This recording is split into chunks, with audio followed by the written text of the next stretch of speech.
my name is Jamie Poskin. I'm the founder of TeachFX, and TeachFX is also hosting this webinar. And what we're going to do today is a quick introduction to kind of who all of us are and what brings us here. And then Joseph from the TeachFX team will be facilitating a panel with our four co-authors and panelists. So like I said, I'm Jamie. Joseph, I'm a teacher. I taught math and English in Harlem when I started my career, and I got into the work because I care about equity. I fortunately don't have this absurd haircut anymore. But yeah, I got into this work because I care about equity, and I, as a teacher, was never observed once my entire teaching career, never got feedback. And so that really inspired the work we do now. There are kind of three big research ideas that underlie our work here at TeachFX. The first is just how important student talk is to learning. There's 6 decades of research on how critical talk is. It's how we process learning. It's the most rapid and frequent form of assessment and feedback that we as teachers give to students. It drives students' sense of belonging and engagement. So we find it to be very powerful to focus our feedback to teachers around this lens of student talk. We also know that talk is a primary driver of equity. And the final research idea is that teachers need feedback in order to learn and improve. And I think that ties in very closely with the theme of today's session. We need this to feel fulfilled in our work, to feel like we are growing in our work, and in order to be great at our jobs. And yet there are just tremendous human capital challenges in the K-12 education system. And that is a big part of what we seek to help with at TeachFX by providing this scalable support. So we work with schools and districts, schools like Howard High School of Technology in Joe's district. You'll meet him in a minute. And then also at the district level with districts like Appoquinimink, where TJ is from, who you'll meet shortly. So that's a little bit about TeachFX. And with that, I will hand things over to my colleague at TeachFX, our head of partner success, Joseph. Hi, everybody. Thank you so much for joining our webinar today. And a special thank you to all of our co-hosts who you'll be hearing from in a moment. My name is Joseph Hyun. I'm the head of success at TeachFX, and I actually have the honor of getting to work with teachers and support the departments and schools that we partner with. Actually, TJ, I was just with one of your schools, Middletown High School, working with the math department right before this call. And it's just so apparent to me that right now in education, there's this huge need. I was a former teacher. I taught high school math. And for me, Jamie mentioned he had never been observed before. I always got observed once at the end of the school year. And it was a VP who came into my classroom and would just check a few boxes and thought he was doing me a favor by not giving me any feedback or helping me to grow. And so I'm really excited because our co-hosts today have written a book really about how to invest in your best teachers and how to support them in a way that's going to lead to meaningful growth. And I want to give everybody a chance to introduce themselves. So I'm going to hand it over to Connie. Connie, would you mind sharing a little bit about your educator background? Sure. I come from Michigan, and I have been an elementary and secondary teacher, an instructional coach, elementary principal, secondary principal, and district curriculum leader. And now I work with schools helping to improve instruction. And most of my days are spent in schools when students are in session, visiting classrooms and supporting teachers to continuously grow. Thank you, Connie. Joe, can you introduce yourself, please? Absolutely. Thank you, Joseph. Thank you also, TeachFX, for sponsoring this, featuring our work. We're really excited about being here, and thank you for everybody tuning in. Joseph Jones, Superintendent of Newcastle County Vocational Technical School District in Delaware. We're a countywide system for vocational high schools that we are full comprehensive as well. A lot of times in the CTE world, schools are share time, but our students get full academic, full CT as well. With that, I started my career in the classroom as a social studies teacher, became an assistant principal, was an assistant principal for about 5 years, was a principal for 7 years, then also as director of an assessment and accountability for a while, now superintendent. This is my 5th year. With that, and TJ and I also run the Schoolhouse 302, which we write, which you see here today, but then also speak and do executive coaching for individuals. Thank you, Joe. And we're going to speak more about one of your schools, Howard High School, later on our presentation, but we appreciate everything that you're doing for that school. All right, TJ, go ahead and introduce yourself, please. Thank you, Joseph. And yes, thank you, TeachFX, for hosting today. Talk about our new book, Invest in Your Best. I'm Deputy Superintendent in Appoquinimink School District here in Delaware, comprehensive, spanning pre-K through adult education. We have 13,000 students.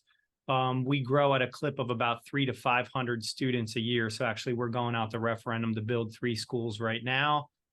And we just finished building 2 schools. So that's a fun fact about our region.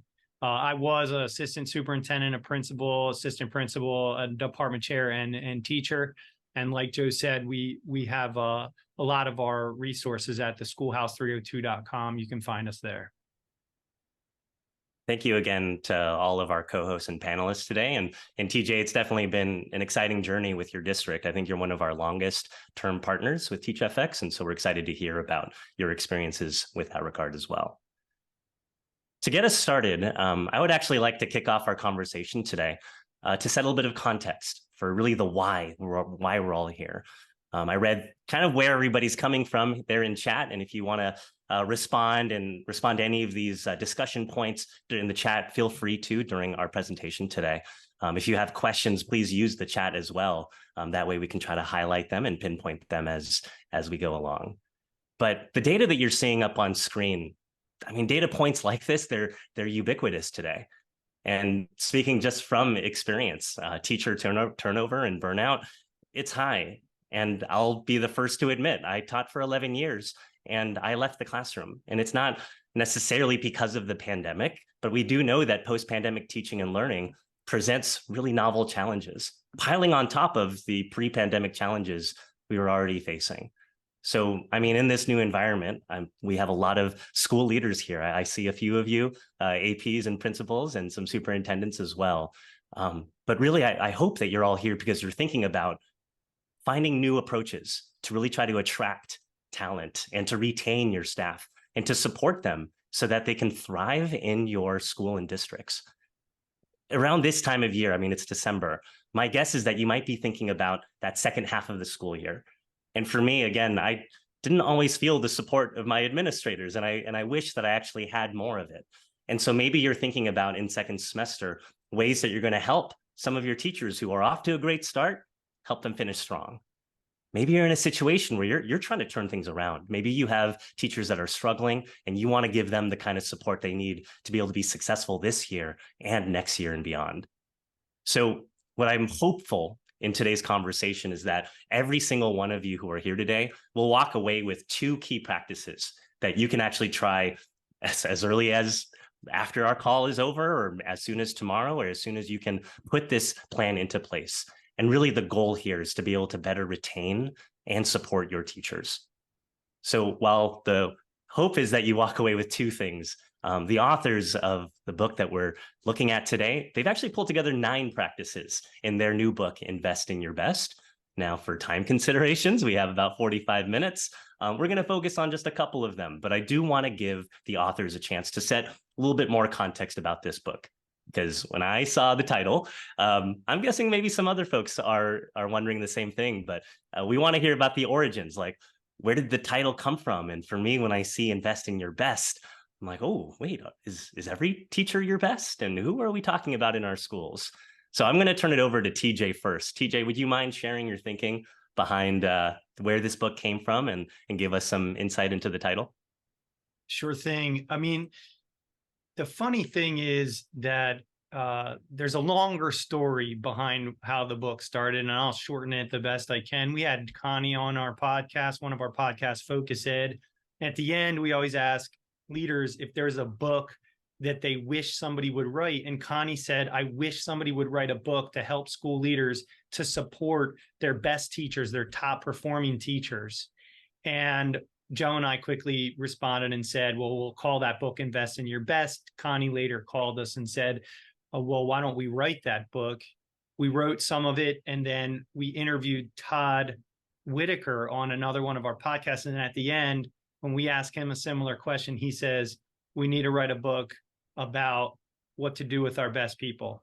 And when we're out and about consulting and in large groups of administrators, it invariably comes up that we have high performing teachers and we kind of don't know what to do with them. And maybe you and Jamie, Joseph, were in that bucket in the schools you were in, and you weren't being observed because they were leaving you alone, hoping to do you a favor, but really thwarting your ability to impact the students in front of you and impact the school at scale. And so that's how the idea was born, is that if we invest in our best, what we know is that their ideas, their efforts, of the work that they do will scale and it will impact the rest of the school. And we all know that we have best teachers. And guess who doesn't know? The best teachers, because nobody has told them. So step number one is making sure that our best teachers know how we feel about them. Thanks, TJ. What about you, Joe? What were your thoughts writing this book? Yeah, it's funny because we got to also acknowledge it's almost a little taboo to start suddenly calling teachers like best and labeling them. And in our world of, education, it's, won't hear this type of terminology used. Like, we have our teachers, we have tenure, we have years of experience, but very rarely would you equate your teachers with like superstars, your backbones, some of the terminology we use in the book. But that's precisely the narrative we wanted to change. We know that the most important space in schools is the classroom. We know the direct impact teachers have on students, and we know we can link positive student outcomes to teacher performance. So why wouldn't we invest in our very best teachers, knowing that a rising tide lifts all ships? And very often we think of our best teachers as the ships. That's not true. They're the tide. And when we treat them like the tide, they'll lift the entire school. And that's what we're really trying to get through with this book, is that when we're investing in our best teachers, we're making a difference across the entire school, but they need and deserve something a little different. I love that analogy. Connie, can you share your perspective as well? Yeah, I guess that what I would add to what Joe and TJ eloquently said is that when we support the best teachers, everyone rises, as Joe sort of said. But what we tend to do is that we have this 80-20 rule, and we tend to spend 80% of our time focusing on the people who are tugging and are perceived as the problems. And as school leaders, that's kind of our role, is to fix problems and address scenarios. And so this frame of mind encourages us to make some decisions based on what's best for our top performing student or teachers, and providing them the support that they need so that they can be that tide, as Joe was referencing, to provide their very best for their peers and for the school. So we're kind of teaming up. So you're not a one man or one woman show, but really bringing in your teacher leaders as well. Thank you so much, Connie. Actually, one thing that you had mentioned, I think by accident, you said students, but I was thinking in my own classroom. And I was thinking about, and I imagine a lot of you here were in the classroom at one point or continue to be, but we think about our students, and the students that do take up the most of, at least my attention, were my most struggling students. And I think about, what about those students that needed to be pushed and challenged? And I would assume that the same applies at a school as well. So I'm really excited to be looking at these strategies today. And to clarify something here, these strategies that we're going to discuss as a group, they're applicable to every teacher in your school and in your district. And as our authors have found, it's really by purposefully applying it to those teachers who have the kind of potential to be able to create impact that positively scale throughout the school. That's where I think we're going to learn so much from our authors today. So the two key practices and strategic areas we're looking at today are up on screen. We're looking at data-informed feedback and personalized professional learning. Now, when it comes to data-informed feedback, I'd like us to explore like what that is, because we might all have different definitions or versions of that. And if you're coming in today thinking, oh yeah, we're talking about test score data, I urge you to stay tuned in, because I think that is so far from the type of data that we've seen can actually make a meaningful impact. Not only the data, but how we deliver it is so critical here. And so I want us to be thinking through the lens of, how do we celebrate our teachers and their efforts? And how do we do it so that they're really getting their own self and collective efficacy being nurtured along the way, because we do know there's this limitation of human capital to be able to do this work. And so we want to create our teachers and build them up in such a way where they can do this on their own and with each other. The personalized professional learning front is where I get most excited, because this is the work that I get to do with folks like TJ and Joe in their districts. But we'll get to discuss why PL needs to be personalized. I'm a big believer in that, because I hated every PD I went to as a teacher. And my goal is to try to make sure no teacher goes through that experience anymore.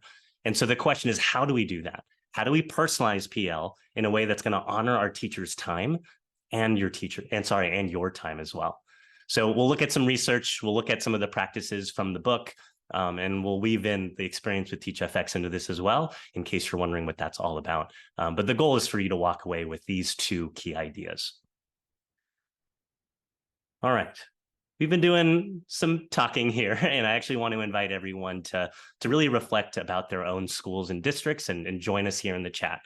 But when it comes to data-informed feedback, I'd like you all to think for yourself, what kind of data is your school, is your district, are your individual teachers looking at on a regular basis? If you feel willing to share, and we can crowdsource this a little bit, go ahead and drop in the chat any forms of data that your teachers are looking at.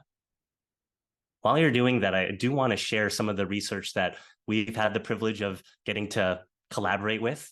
Dr. Heather Hill out of Harvard University joined us on a webinar last month, and her research really did confirm that what teachers need and what they appreciate is feedback. Please don't assume that if a teacher's saying, oh yeah, I don't need to be observed, that that's their way of saying that they don't need it. That might actually be them needing it more and just not being able to say it or be willing to admit that. What her research found was that the data-informed feedback is actually most effective when it supports teacher practices, because it's either non-evaluative, objective, or delivered as frequently as teachers need. So those three components that you see here up on screen really formulate the key structure and foundation behind the data-informed feedback that we want to talk about today. There's a reason why our authors have a whole chapter in their book dedicated to this. But the problem, and I'm guessing this is what maybe we might be facing here, and I'm looking at some of the responses here in chat, is that sometimes it actually feels like teachers get feedback that feels subjective. And I don't know how many of you feel like that resonates with what you hear on your campuses, but that feedback might be subjective. It might be limited, only happens once or twice a year. It might feel evaluative if it's connected to the other evaluations that need to be performed. And that's if they receive this feedback at all. And so what I want us to be thinking about now is, why is that? Why is that a problem that is so prevalent? So we do work with a lot of school leaders, and we've got a few quotes that we feel like kind of summarize and showcase some of the concerns that our school leaders face. As we go around to each of these quotes, I'd like you to reflect and see if any of these resonate with you. The first, in green, says, I simply can't observe every classroom. I'm only able to focus on a few teachers at a time. The second says, our teachers are so busy, it's hard to imagine having time for meaningful reflection. And the last says, I want to give feedback to every teacher, and in a way that feels more supportive than evaluative. If any of these quotes resonate with you, would you mind sharing a little bit about why it connects to you and your school district? So as we go through these some of these responses, I'm going to invite each of our panelists to share if any of these statements resonate with what you hear from school leaders or resonate with what you have experienced. And if you see anything in chat, Connie, Joe, or TJ, that you want to respond to as well, please feel free. So Connie, let's start with you this time. How do these statements resonate with what you hear from regularly from the school leaders you work with? Well, they sound very familiar.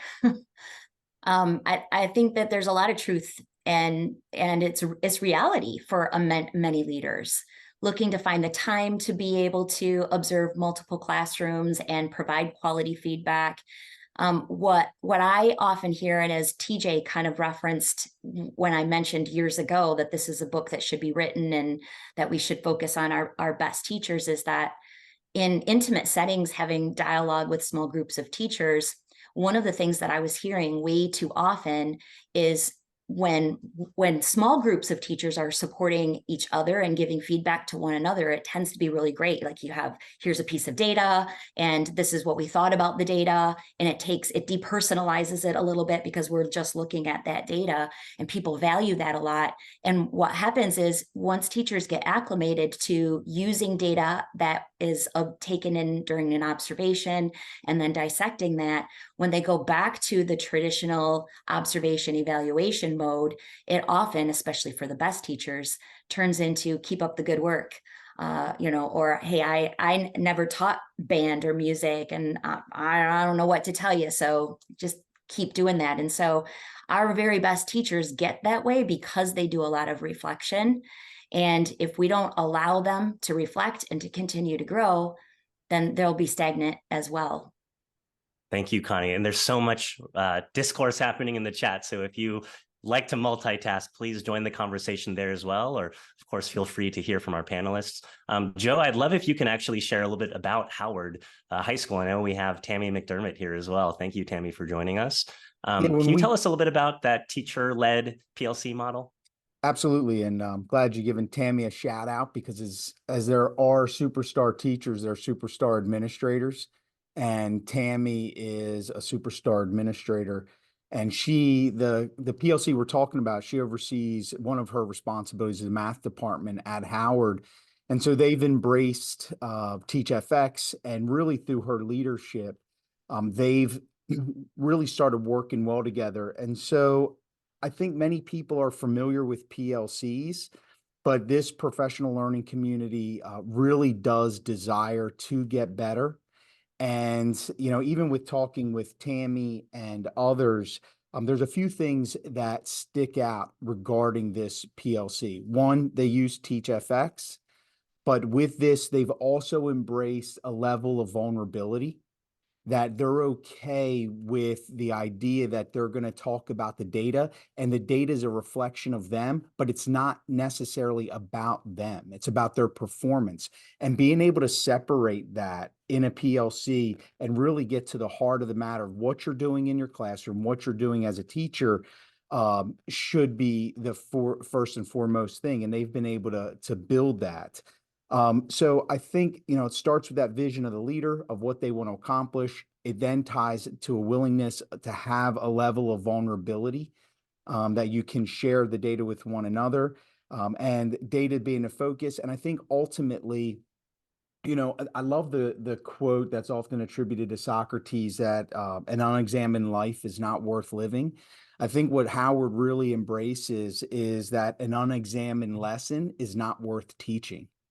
And that school and that department has really brought on the idea that if we get, our data back, we can look at the level of discourse among our students. If our students are talking about the content and learning, we know they'll have greater levels of success.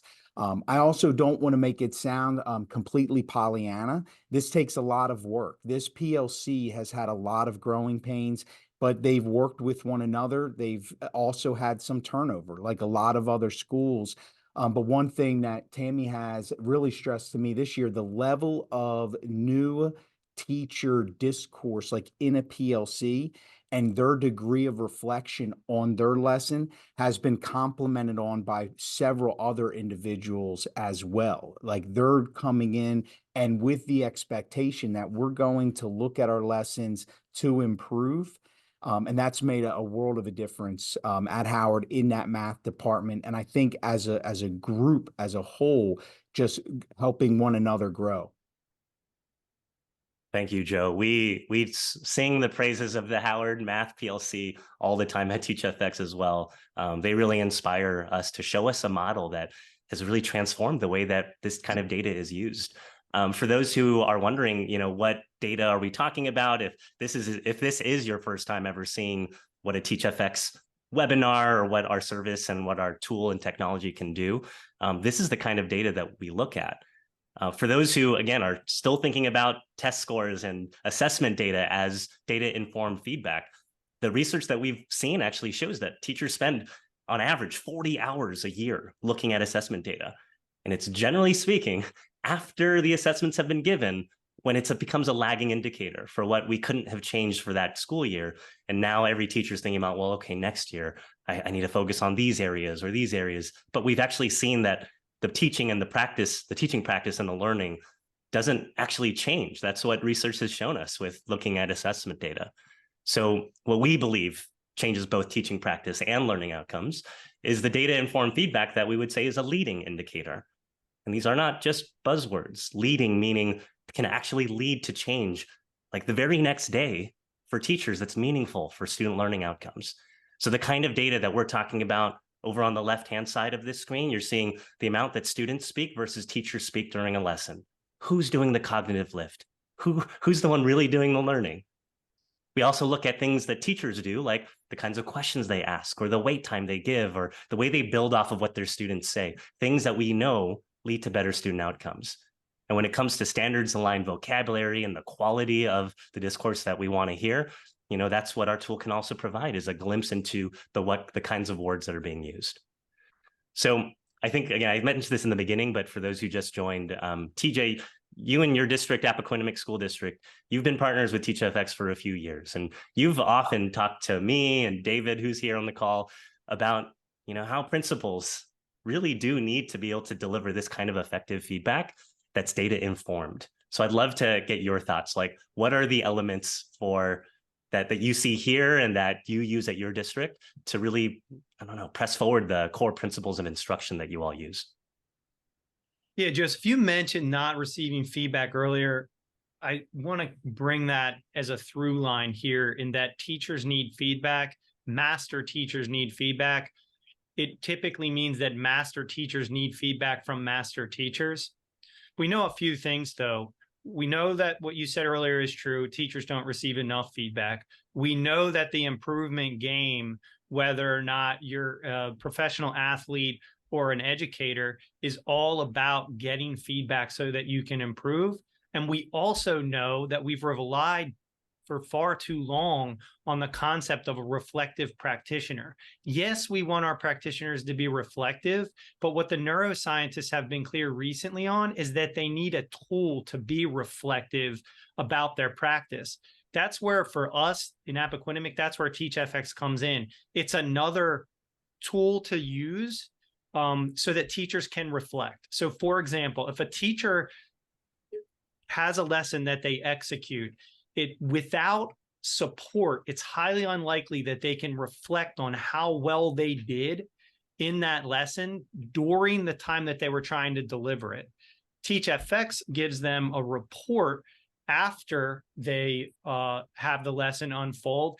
The talk time reports, the Wordle reports, that tool allows them to reflect more effectively on their lesson to make changes, in this case, for better student discourse, maybe for better questioning for future lessons. So the whole point, and we wrote about TeachFX in the book in a chapter about finding Yoda. The concept there is even Obi-Wan knew that Luke needed Yoda to get better. So as school leaders, we often have to find what we call the 4 Ps of our Yoda search, which is people, programs, products, and partnerships, things that can help teachers improve their reflective practices using, a peer, somebody doing a walkthrough, some data that they used at the PLC, like Joe was talking about, or a TeachFX report, but aiding teachers, especially our best teachers, in an ability to reflect on some type of feedback to improve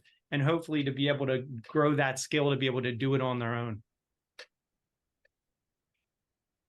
Thanks, TJ, and thank you to our authors for giving us some context for data-informed feedback. Now let's get to the harder question around how do we deliver that? You might have TeachFX data, you can have student work samples, other walkthrough data that you collect that you put in chat earlier. But now I want to find out how can principals actually deliver this? It's not always easy to do, right? So Connie, would you mind sharing, like, what have you learned in your experience about delivering feedback in a way that celebrates teacher professionalism? Yeah, when you focus on just gathering data and you walk into a classroom with an objective or kind of knowing what it is that you are looking to notice or looking to observe or looking to record, you're less distracted by the really high points of the lesson and then maybe some of the more troublesome parts of the lesson. So as humans, we're just kind of drawn to, ooh, that was a cool thing that happened, or, oh, there's a kid in the back. And so when we just go in and say, we're simply going to look at teacher talk time, we're going to look at the quality of questions, when you come in with a preconceived idea that you agree with the teacher, like this is an area that we want to study and look at, then A, it's open, it's known, there are no surprises, it doesn't feel like a gotcha. And then in the second place is that now the data that comes back is this third point reference that then together you can mutually analyze and discuss and talk about what is good about it, what isn't good about it, and how do we want to set goals to continuously improve. And so the data doesn't lie, but somebody might say, hey, there was high engagement in the classroom. Well, that's subjective. That's judgmental. It's positive judgment, but it's still judgment. Whereas if the data comes back and says there were 45 minutes of teacher talk and 3 minutes of student talk, now we have something that we can really sink our teeth into and be able to celebrate when there is growth, using the strengths that the teachers do have then to build on those assets and help them to take what they're good at and continue to do that in a broader sense and in a deeper sense as well. Thank you, Connie. And Joe and TJ, I want to throw this question to you, but because I know it comes up in your book around different kinds of strategies you have to really deliver data-informed feedback that nurtures a teacher's self and collective efficacy. Joe, would you like to start with that? Yeah, I think one thing is, we have to be present. This has to be something that's done consistently. And it needs to be something that people understand why it's happening. TJ had mentioned about, different professions that really take a hard look at their data. And I think that's what we're going back to here, Joseph, in one of those thoughts about I want it to be more coaching and less evaluative. Well, we're in a position now in education, if we're making these investments in people, why wouldn't we provide them with as much data as possible, in very real time on their actual performance? And once we can get past, though, that being seen as like I'm less than, or I'm not doing a good job, or I may lose my job, once we can get over this fear, because that is what it is, it's fear. And if the leader can build a trusting environment and we can get into those classrooms, provide data, help them understand the little nuances that are just not the little nuances that they may not even be aware of, that's where the data can start to really drive change. And I think it's important as we look at this through the book, that's why we had it as invest. Invest is a very critical word in the title because this is what we're doing. We're investing in those that we've decided to bring as a part of our team. And now we're just going to help you become better. And that's the ultimate goal. And that's how we raise student achievement. And without that understanding, that's when people start to become a little more concerned about, their station and where they are within their work and their school and so on. We got to get past that and get to the point of what really matters. And that is our students, and how can we become better as teachers, as educators, and what could we use to help us get better? And TeachFX is just a tool that can really open up a teacher's eyes to what's going on in real time. TJ, do you want to add your thoughts from the Apple perspective? Yeah, actually, quick shout out to my friend, Dr. Sharon Pepikai, who's on the call. She just posted in the chat. I would just say to another form of data informed feedback, another form is knowing what works and what doesn't, and having that in our back pocket as we're giving teachers feedback. For example, the jigsaw has the highest effect size of anything that a teacher could choose to do in the classroom. Meta-analyses have been done on that. As people who provide feedback, we better be informed in the data, in the practices we're asking people to try, getting over that fear and taking a risk with these new practices is another thing, but knowing what we're looking at in the classroom and what we want teachers to replace a current practice with is super important. And that only comes from understanding the data before we go into the classroom. Thanks, TJ. Jamie, I actually want to ask you something real quick, because from the technology perspective, can you share a little bit about your vision for how technology can actually aid in this kind of way?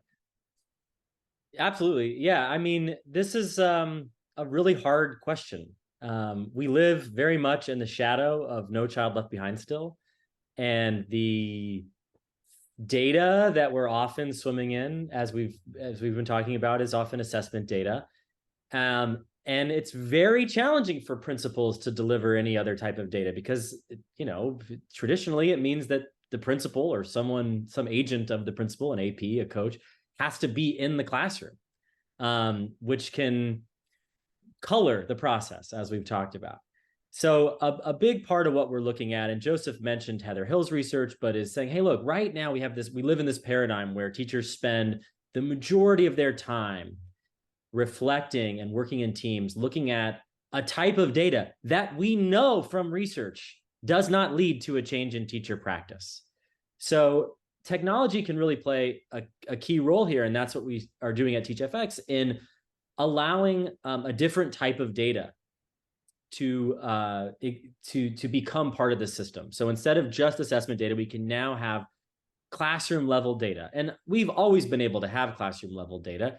It's just collecting it has historically been very expensive and also can be an invasion of the classroom in certain ways that could be good, could be bad, right? So with a tool like what we've built at TeachFX, you now have the ability for the teacher not only to collect this data for feedback themselves about their teaching practice, which is the data that we know from research does impact teacher practice and student outcomes. But what we've really tried to do at TeachFX is design that reflective process so that it only takes a couple minutes for the teacher. And I don't know about all the other teachers in the room, but I mean, I videotaped myself once as an early career teacher, and I never watched the whole video. It's like, when am I going to find time to like look at an hour of at that time VHS tape or and like figure out what to do with that data, like structuring that experience. And so what we've really tried to design is something that works for a real live teacher, where, hey, like if you want me as a teacher to reflect and be data informed and all this highfalutin great sounding stuff, like you need to make it really stinking easy for me to do that. And so we've created this using AI, surfacing the key moments for you to reflect on, surfacing some key high-level statistics almost that we have seen impact the behavior of the teacher, but only require a couple minutes of teacher time in order to get that impact. So I think this is it's always been a key challenge, but it's something that we're really focused on and using technology to make actually work within the education system. Thank you, everybody. We have about 15 minutes here. And before we dive into the second key strategy that we want everybody to walk away with, if you have a Post-it pad at your desk, or let's use technology here, if you have a document that you can open up, I'd love to encourage you right now to just jot down one small step that you're thinking about when it comes to data-informed feedback. And again, you don't have to boil the entire ocean here. One small step that you might be able to make here in the next week. Or if you don't have a small step, maybe write a question down that you hope to try to answer. With our support, with one of our authors, you can ask it later today if you'd like to, or put it in the chat. But give that for yourself so that after this conversation ends, that the momentum that you're building here for your school and district doesn't end with it. So while that's going on, I'd actually love to have us dive into personalized professional learning and really look at some of the data that we've got around why this is so important right now for our teachers, and it has been for so long.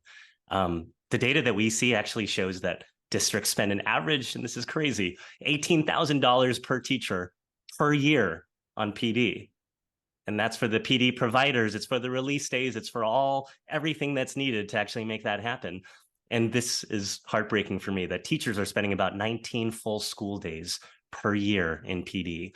And that's the secret reason why we hate PD the most. It's because it's taking us away from our students. So it better be good if we're going to be using that time for it. What we've seen from the New Teacher Project and the Gates Foundation is that these efforts, I mean, you're seeing it here in the data, but they don't always result in real changes in teaching practice. And principals and teachers alike, they both doubt whether it's even all that effective. So this is where I, again, want to turn it over to our panel here and start with Connie. With these 9 practices that are in your book, why do you think personalized professional learning matters so much? Well, anytime we think about supporting teachers, always make that connection with how do we put into practice for our teachers what we want our teachers to put into practice for our students. And I remember early in my career, I was working with a 2nd grade teacher who was teaching to the middle. Like, you know, we have a scripted curriculum and she was following that curriculum. And when we took a look at the data and where her students fell in reading, there was no one who was in that range. And so every lesson that she was delivering was either a little too challenging or a little too easy, or a lot too challenging or a lot too easy for every single person in the classroom. And so it wasn't a good fit for anyone. So that conversation about how we differentiate in the classroom, it's just common sense that we do that with kids. But yet when it comes to professional learning with our teachers, somehow that gets missed. And we're looking for the one size fits all, how can we get the biggest bang for our buck kind of component. And that just doesn't work for kids and it doesn't work for adults. Thank you so much, Connie. And Joe, would you mind, can you talk us through a little bit about whether or why personalized PL needs to be, actually, sorry, let me go to this next slide here. When we look at personalized professional learning, we think of it through it needing to be explicit, intentional, and continuous. Joe, would you mind sharing some details around this? Absolutely. And we're trying to grow this effort, not only at Howard, but within our district. The Math PLC has done really well. And a lot of it is because of the personalization. I mean, we've so much talked about this with our students. I mean, we can easily talk about the need for differentiation in the classroom, you know, all the way from learning modalities to different pedagogical needs. You know, so we have those conversations for teachers in the classroom, for students. Why couldn't we do that for teachers as well? Not only are the subject matter differences, but their experience is different. How they come to us as teachers, their skill sets are different. So there's no doubt there should be a basic, you know, understanding of what just great instruction is. And this should happen in every school, every day, in every classroom. But beyond that, when we get into personalized professional learning, what is it that I need as an individual? And this isn't easily done. Although within the book, we do have a matrix that we have developed. TJ and I actually first developed it in candid and compassionate feedback. And the idea is that the more we grow in our positions, the more our skills increase, then we want to go also for this very specialized degree of learning. And we're moving from a generalist to a surgeon. And we have to think of our teachers in this respect. You know, it is a very well-honored, traditioned profession, but in so many ways, it's just right now not viewed that way anymore in 2023, at least in my opinion, in our culture and American society. And we can get back to it, but that starts with us honoring the profession, honoring our teachers, and recognizing just the specific skill sets that they need. And that is by going into the classroom, observing, doing a different level of evaluation on our teachers, and then scripting the specific skills. And even anchoring back to what TJ said earlier, a lot of this then can be done, and we write about this in the book as well, through peers, through your best. And you don't want to overburden them, but they are the ones that really can model and demonstrate what can be done. Not only does that give just the great example of what it should look like, it also decreases the amount of time it takes the learner to develop the skill. We know modeling is a powerful way to instruct others. So in our world, it's becoming that surgical, or obtaining that surgical approach to professional learning. Thanks, Joe. Looking at the clock here, I'm going to just ask one more prompt, and this one will go to you, TJ. Our personalized professional learning at TeachFX follows a specific cycle, and I'm sure every school, every district, I hope, has some sort of reflective cycle that they have their teachers engaged in. But TJ, would you mind sharing, I mean, what does personalized professional development look like in your district? And then what advice do you share in the book that you can lend to everybody who's here today?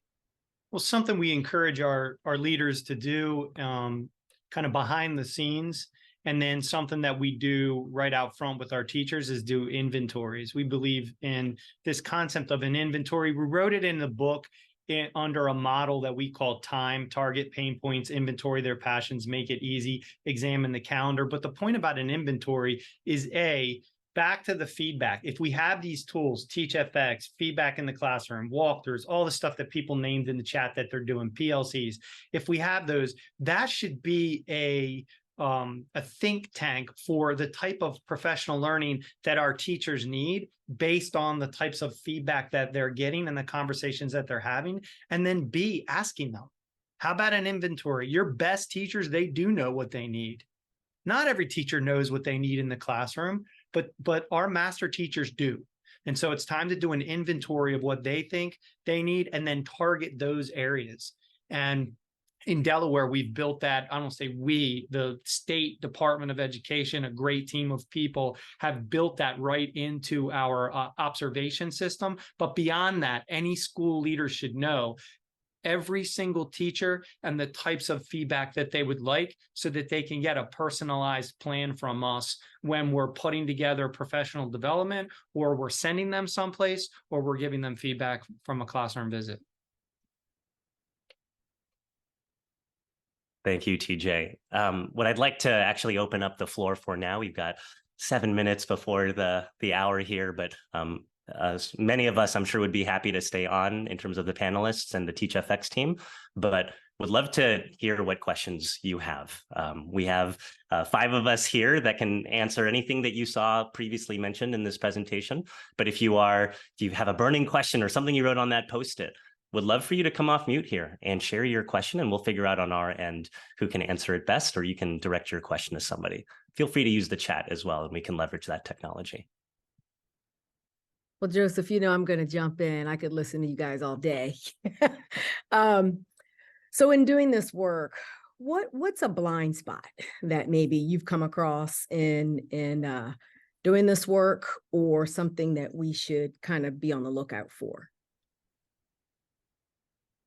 I think I'm going to turn that over to one of our panelists.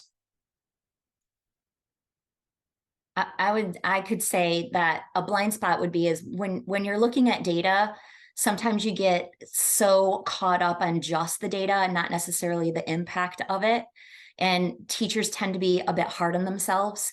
And so as you're looking, if you look at a piece of data that is surprising and it isn't where a teacher thought that he or she would be landing, like teacher talk or quality questions or something like that, if they tend to get hard on themselves and kind of beat themselves up.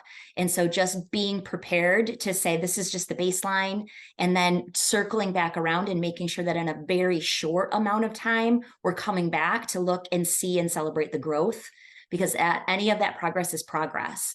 So just kind of being mindful that not everyone sees that like, oh, here's an opportunity for me to grow. Some people are like, dang, I'm not as good as I thought. And that's really personal. Thanks. I'll add to that. I think a blind spot for many of us is the work itself. There are things we have to get done, like evaluations and so on. And that is an opportunity for us to get lost and not see the trees despite the forest, or see the forest despite the trees. And I think what we need to embrace is actually becoming an ethnographer. When you look at things like TeachFX, we're taking on a different role. We're studying people, we're studying habits, we're studying what they're doing. It's different. We're not evaluating people. We're trying to get them better. The only way to truly get them better is to know their practice. So the only way to get to know their practice is to literally suspend what you think you know and truly be present and absorb what's going on in the classroom. So the blind spots are all the things that just blurry and muddy the water. If you can silence them, take on the role of an ethnographer, that's when you can start really seeing your teachers for the expertise that they have. Thanks. Joseph, Thank you for that question, Sharon. Joseph, if I could just add one quick thing, is that a lot Please. of times our blind spot as administrators, as the people who think that we need to provide the professional learning, provide the feedback, that we're always the provider. That's not true. We can bring people in, we can use peers, we can use our best teachers, we can use PLCs, we can use a tool like TeachFX, we can find Yoda. That's what that chapter is about. We tend to take it all on ourselves as the administrator, that I'm going to grow this teacher. And that's a lot of responsibility, especially when it comes to people who are superior in the classroom. It's a great point, TJ. I want to segue that response to a question from Benny Bradley.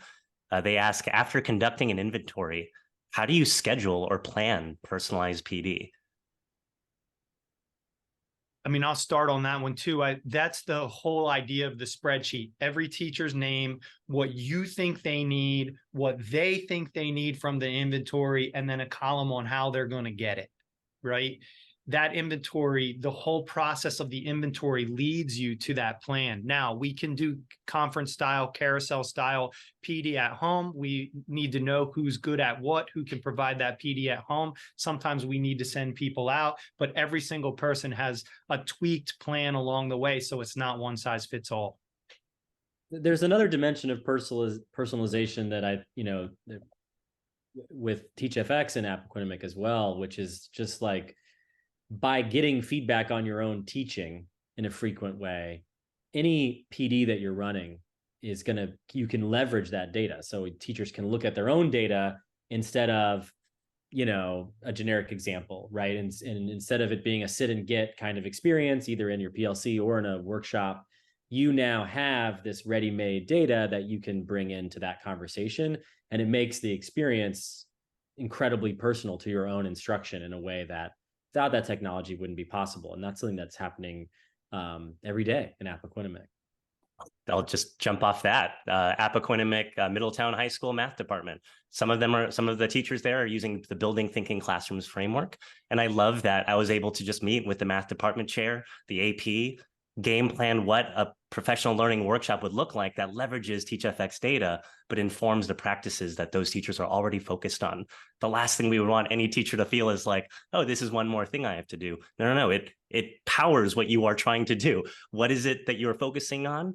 Chances are it'll have something to do with engagement, discourse, having students really own the learning. And that's where we come in. That's what we try to do and plan with our partners. We are 1 minute left on the clock. And thank you, Rachel, for posting on chat your email if people have additional questions. I do want to give everybody the opportunity before, I guess, we formally close today. If you are interested in learning more about TeachFX and want to meet with our team to learn more, we have a QR code, or you can go to that link. If one of the members of our team can post that in chat, that'd be great.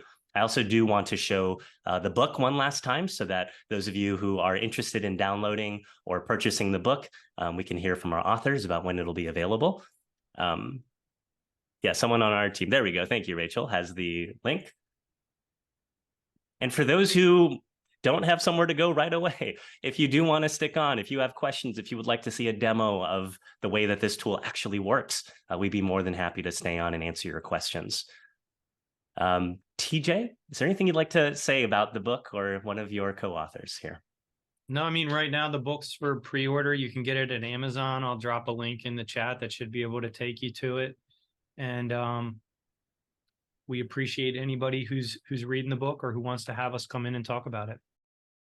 Here we are at the hour. Thank you all so much. A special thank you to all of our panelists today for the work that you're doing, and a thank you to all of our participants for being here, caring about this work, and making big changes at your schools and districts.